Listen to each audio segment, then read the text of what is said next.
हमारी थी। और वो आज हमारे बीच में आए एक बहुत ही महत्वपूर्ण विषय के ऊपर बातचीत करने के लिए। एक हमारे विद्यालय का अभी ये जो हिस्सा ही है, एक प्रकार से सरकार की तरफ से जो आदेशित हमें किया जाता है, ये जो लीगल मैटर्स होते हैं कि हमारे सामने जो पढ़ने पढ़ाने का काम हम हमेशा करते हैं, टाइम एंड अगेन ऐसे इश्यूज रेज होते हैं जहाँ पर हमें कई बार पता ही नहीं होता। नॉर्मली हम डील करते हैं और पर्टिकुलर पर्सन जो बाहर से आता है या कोई बात बनती है ऐसे, तो लीगल अवेयरनेस जरूरी नहीं होता। आपको सब कुछ चीज़ पता ही हो, हमारा पेशा प्रोफेशन अलग है, तो आजकल ये चीज़ें बड़ी ज़रूरी भी हो गई हैं। मीडिया का जिस प्रकार से चलन है, छोटी छोटी बातों को लेकर के बहुत बड़े मुद्दे बन जाते हैं और बातें बहुत बढ़ जाती हैं। इन्हीं विषयों को लेकर के अवेयरनेस के हमारे बीच में जो लीगल एक्सपर्ट जो प्रणव जी आए, विद्यालय परिवार में हम इनका स्वागत करते हैं। और मैं निवेदन करूंगा कायद साहब से कि एक बार ये जो स्कीम है पोस्ट एक्ट 2013, बेसिकली सच्ची बात बताऊं, मुझे खुद को नहीं पता। बातें होती है, कमेटीज बनती है, लेकिन देखो जो इश्यूज आते हैं वो तो डेफिनेटली पता है।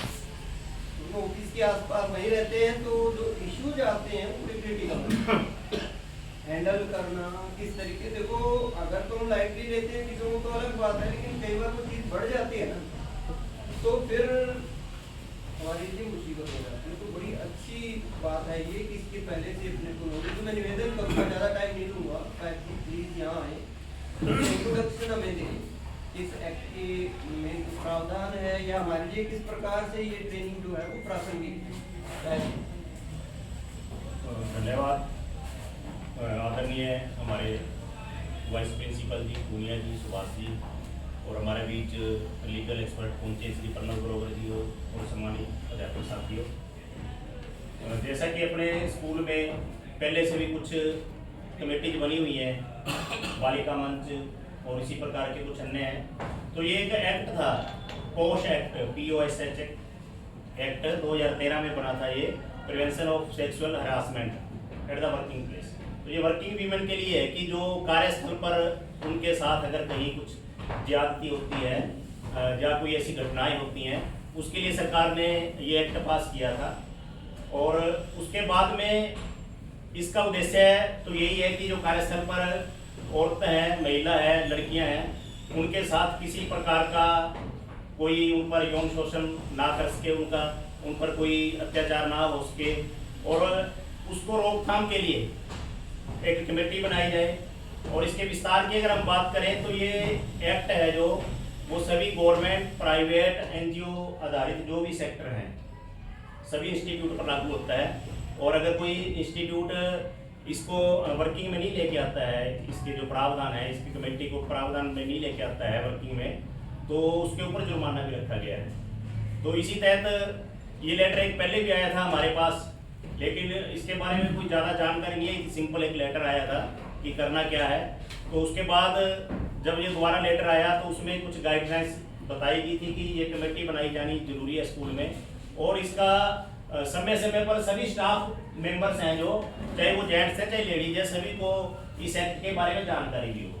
तो वो एक्ट आया नहीं था, मैंने डाउनलोड करके अपने ग्रुप में डाल दिया है कि इसके क्या प्रोविजंस हैं और कौन सी जो बातें हैं वो सेक्सुअल हरासमेंट में आती हैं।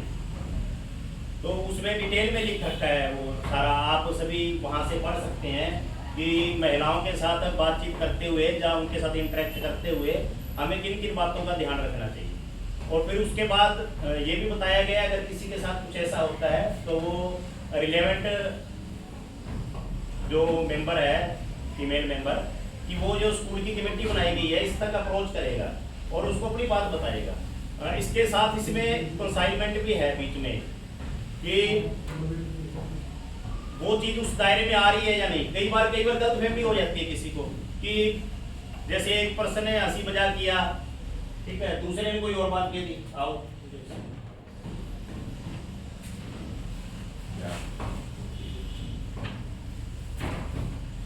तो बहुत बार ऐसे किससे होते हैं, क्योंकि अगर हम गवर्नमेंट सेक्टर की बात करें तो लगभग यहाँ सभी पढ़े लिखे लोग होते हैं, चाहे वो जेंट्स हैं चाहे फीमेल्स हैं, तो उनमें कोई ऐसी बात नहीं होती। बाहर कहीं पर हो सकता है ऐसा, लेकिन ऐसी नौबत ही ना आए कि सभी लोग पहले से जागरूक रहें कि हमारी लिमिट्स कहाँ तक हैं, हमने कहाँ तक क्या बात करनी है या किस हद का मजाक करना है। कई बार जैसे एक ने किसी ने कमेंट किया, उसने उस पर कमेंट किया, उसके बाद फिर कमेंट आया, फिर कमेंट आया, फिर कमेंट आया।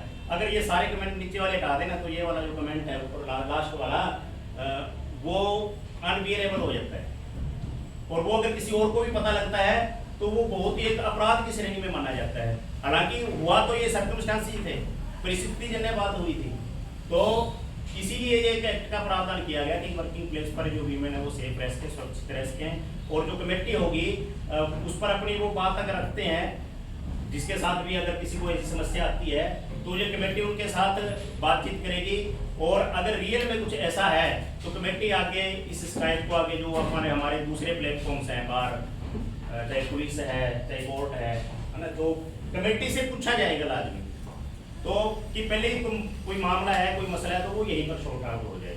तो ये एक्ट के बारे में अवेयरनेस सेशन लगाए जाने हैं, साल में मेरे ख्याल शायद 2 या 3 बार लगाए जाने हैं, और इसकी इसीलिए हमारे स्कूल में भी इसकी एक कमेटी बनाई गई है, तो वो आपको मैडम नवजोत जी बता देंगे पूरे प्रिंसिपल सर के ऑर्डर से।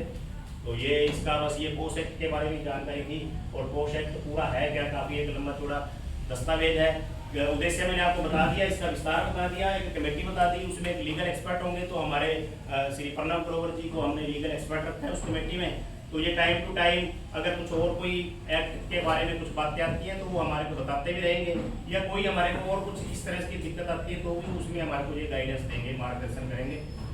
तो आप उस एक्ट के बारे में और डिटेल पढ़ सकते हैं वहाँ से, जो भी डाउनलोड करके मैंने ग्रुप में डाल दिया है। तो मैं आपको निवेदन करूँगा कोई 2 मिनट सर कोई बात रखेंगे हमारे बीच श्री प्रणव ग्रोवर।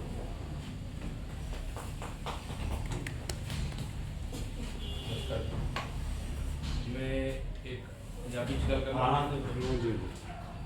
ਇਹ ਜਿਵੇਂ ਆ ਕਮੇਟੀ ਬਣੀ ਹੈ ਸਕੂਲ ਵਿੱਚ ਮੈਨੂੰ ਲੀਗਲ ਐਕਸਪਰਟ ਅਪਾਇੰਟ ਕੀਤਾ ਤੁਸੀਂ ਸਾਰੇ, ਇਹਦਾ ਮੇਨ ਮਕਸਦ ਕੀ ਹੈ? ਇਹਦਾ ਮੇਨ ਮਕਸਦ ਆਹੀ ਹੈ ਕਿ ਜ਼ਰੂਰੀ ਨਹੀਂ ਇਕੱਲਾ ਲੇਡੀਜ਼ ਨਾਲ ਹੀ ਹੈ, ਇਹ ਆਪਣਾ ਸਰਕਾਰੀ ਪਲੇਟਫਾਰਮ ਹੋਵੇ, ਪ੍ਰਾਈਵੇਟ ਹੋਵੇ, ਕਿਸੇ ਵੀ ਸੈਕਟਰ ਜਿੱਥੇ 10 ਤੋਂ ਜ਼ਿਆਦਾ EMPLOYE ਕੰਮ ਕਰ ਰਹੇ ਹੈ ਉੱਥੇ ਇਹ ਕਮੇਟੀ ਜ਼ਰੂਰੀ ਹੈ। ਉਹ ਜ਼ਰੂਰੀ ਨਹੀਂ ਯੌਨ ਸ਼ੋਸ਼ਣ ਹੀ ਹੋਵੇ, ਮੈਂਟਲ ਹਰਾਸਮੈਂਟ ਵੀ ਹੋ ਸਕਦੀ ਹੈ, ਕਿਸੇ ਵੀ ਤਰ੍ਹਾਂ ਦਾ ਟੌਰਚਰ ਹੋ ਸਕਦਾ ਹੈ, ਮੈਂਟਲੀ ਟੌਰਚਰ ਹੋ ਸਕਦਾ ਹੈ, ਕਿਸੇ ਨਾਲ ਗਾਲੀ ਗਲੋਚ ਦੀ ਵੀ ਗੱਲ ਕਰਦੇ ਹਾਂ ਤੇ ਇਹ ਵੀ ਉਹਦੇ ਅੰਦਰ ਆਉਂਦਾ ਹੈ। ਕੁਝ ਇਹਦੇ ਦਾਇਰੇ ਰੱਖੇ ਗਏ ਕਿ ਆਪਾਂ 3 ਮਹੀਨੇ ਦੇ ਅੰਦਰ ਅੰਦਰ ਇਹਦੀ ਕੰਪਲੇਂਟ ਕਰਨੀ ਹੈ।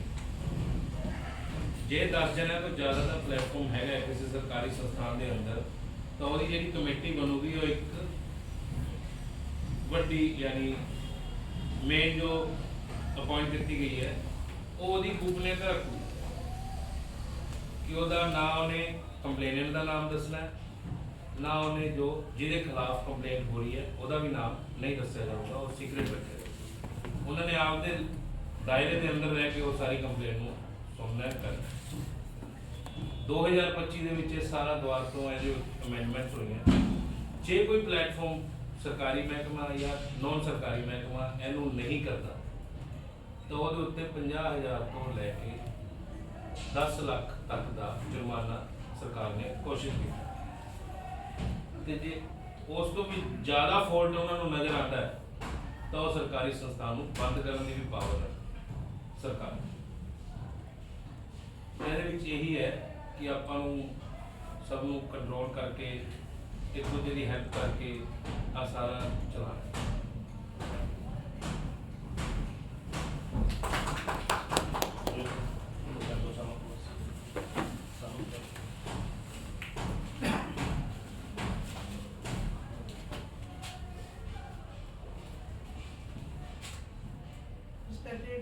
प्रिंसिपल सर यादव सर, आज के इस अवेयरनेस सेशन के की नोट स्पीकर श्री प्रणव ग्रोवर जी और बहुत ही सम्मानित सभी स्टाफ के सदस्यगण, जैसा कि जो हमारे सामने आज के अवेयरनेस सेशन का टॉपिक सीरियस है तो हम सारे भी ऐसे सीरियस बैठे हुए हैं लेकिन इतना सीरियस होने की बात नहीं है। अगर सब कुछ सही चल रहा है तो एवरीथिंग विल बी ओके।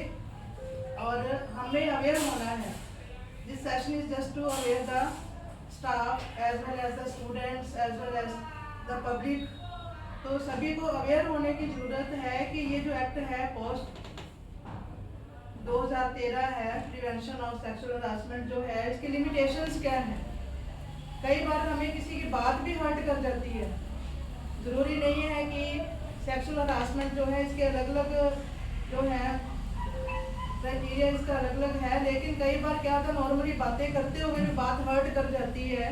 तो हमें अपनी बात को रखते हुए कैसी लैंग्वेज उसकी मर्यादा को रखना होगा, कैसी उसकी मर्यादा को समझना होगा।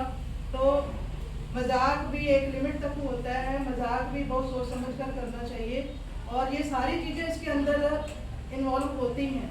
तो हम सभी जो हैं वेल क्वालिफाइड हैं, जितने भी मेरे सम्मानित साथी बैठे हैं, कोई भी ऐसे नहीं है कि हमें किसी चीज़ की नॉलेज नहीं है, सभी अवेयर हैं इस बारे में। लेकिन हमारा एक ड्यूटी बनती है कि इसके बारे में हम आगे भी अवेयर करें, आम जनता को भी अवेयर करें, आम लोगों को भी, अपने बच्चों को भी, स्टूडेंट्स को भी अवेयर करें, अपने आस पड़ोस में भी अवेयर करें, ताकि ऐसे केसेस जो हैं वो कम से कम आए।